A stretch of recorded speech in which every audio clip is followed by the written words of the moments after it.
Assalamualaikum warahmatullahi wabarakatuh. Selamat datang di channel YB Yono Budoyo, channel pembelajar ulung.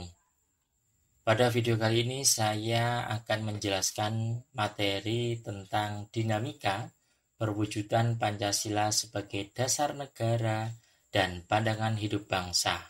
Ini merupakan materi PPKN di SMP, khususnya kelas 3 atau kelas 9, dari KD 3.1 dan KD 4.1. Namun sebelumnya, bagi kalian yang belum mensubscribe, silahkan untuk mensubscribe, like, dan komen. Jangan lupa share apabila video ini bermanfaat. Baik, pada video kali ini ada 3 konten yang akan kita bahas. Yang pertama yaitu mengenai penetapan Pancasila dari masa ke masa. Tentunya yang kita bahas adalah dinamikanya. Yang kedua yaitu mengenai nilai-nilai Pancasila sesuai dengan perkembangan zaman. Dan yang terakhir kita akan bahas bersama perwujudan Pancasila atau nilai-nilai Pancasila dalam berbagai kehidupan. Baik, langsung saja yang pertama kita bahas mengenai penetapan Pancasila dari masa ke masa. Baik, yang pertama yaitu bisa digolongkan masa awal kemerdekaan yang terjadi pada tahun 1945 sampai dengan 1959. Nah, pada masa ini yaitu perwujudan nilai-nilai Pancasila sebagai dasar negara telah dilaksanakan sejak awal ya pada masa ini, tetapi mengalami beberapa yang namanya dinamika-dinamika. Yaitu yang pertama adanya pemberontakan dari PKI Madiun pada tanggal 18 September 1948. Kemudian yang kedua adanya pemberontakan DII-TII oleh Kartosuwiryo pada tanggal 7 Agustus 1949. Dan yang ketiga yaitu adanya sebuah pemberontakan dari RMS. Apa itu RMS? Yaitu Republik Maluku Selatan. Kemudian ada juga pemberontakan tentunya dari PRRI, Pemerintah Revolusioner Republik Indonesia. Kemudian ada juga pemberontakan Angkatan Perang Ratu Adil atau APRA oleh Kapten KNIL, yaitu KNIL. Dan yang terakhir kita akan bahas mengenai perubahan bentuk negara RIS menjadi NKRI. Bagi yang pertama, kita akan bahas terlebih dahulu mengenai pemberontakan yang ada di Madiun ini.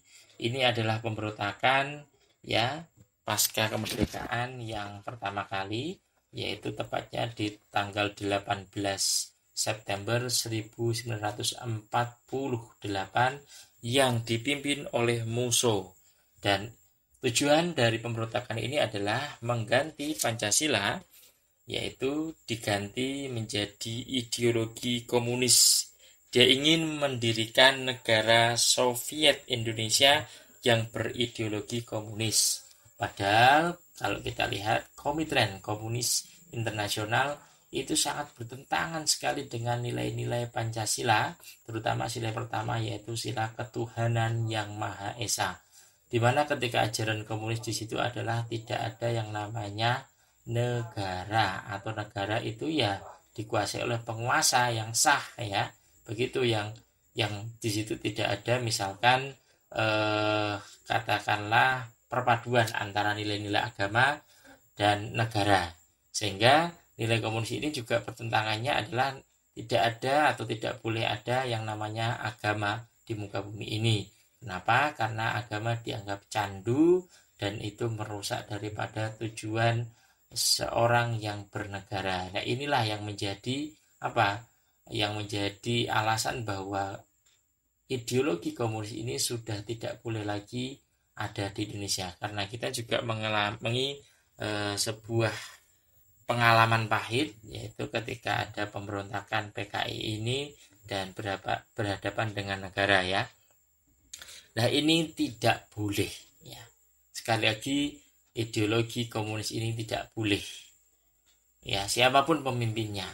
Kemudian yang kedua adalah DII atau TII yang dipimpin oleh Kartosuwiryo, ya. Nah, sebenarnya Kartosuwiryo ini memiliki nama lengkap yaitu Sekar Maji Marijan Kartosuwiryo, dan DII-TII ini yaitu Darul Islam atau Tentara Islam Indonesia ini, tujuan Kartosuwiryo ingin mendirikan negara Islam Indonesia, dan ini tidak diperbolehkan pula. Kenapa? Karena caranya yang salah. Sebenarnya dia menginginkan syariat Islam yaitu menjadi hukum dasar yang akan mengganti Pancasila, tapi cara-caranya tidak menunjukkan bagaimana nilai-nilai Islam. Mereka melakukan perusakan, pembakaran rumah penduduk, pembongkaran jalan-jalan kereta api, perampasan harta benda milik penduduk, serta melakukan penganiayaan terhadap penduduk. Nah, di pemberontakan kali ini yaitu Kartosuwiryo dan kawan-kawan atau Kartosuwiryo CS ini bisa ditangkap itu pada tanggal 4 Juni 1962. Bisa dibayangkan 49 sampai 62 kira-kira 4 tahun ya baru ketangkap dan diberikan sanksi sesuai dengan apa yang diatur oleh Negara Kesatuan Republik Indonesia, dan ini tidak boleh ada lagi harusnya. Kemudian yang selanjutnya adalah Republik Maluku Selatan atau RMS yang dipimpin oleh Christian Robert Stephen Smokil, yaitu tepatnya pada 25 April 1950. Ini merupakan gerakan yang berbau separatisme, ingin memisahkan diri dan mendirikan negara yang ideal menurut versi Robert, dan ini juga tidak boleh, begitu ya.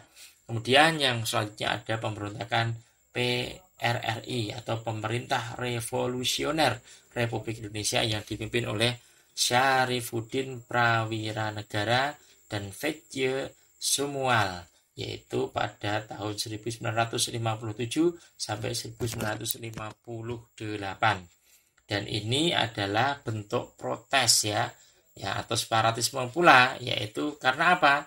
Karena ketimpangan sosial sebenarnya antara pembangunan daerah dan pembangunan pusat. Maka di awal-awal tahun 99 itu muncullah konsep otonomi daerah ya. Jadi memang dari awal itu menimbulkan kecemburuan sosial terutama dalam bentuk fisik yaitu pembangunan ya. Ada pemerintah pusat dan ada daerah-daerah yang merasa dikucilkan atau tidak diperhatikan oleh masyarakat atau pemerintah pusat, begitu ya. Dan ini juga satu tindakan yang tidak diperbolehkan. Dan yang selanjutnya adalah ada yang namanya kudeta Westerling. Westerling ini adalah Kapten KNIL, yaitu dengan nama lengkap Raymond Westerling pada tanggal 15 Januari 1949. Nah, Westerling ini menganggap sebagai dirinya sebagai Ratu Adil ya, yang diramalkan gitu akan membebaskan rakyat Indonesia dari tirani ya. Jadi dari dulu juga ada pikiran-pikiran yang lumayan out of the box begitu ya, atau tidak rasional. Dia menganggap dirinya ini adalah Ratu Adil yang akan membebaskan Indonesia dari penderitaan, yaitu dari penjajahan.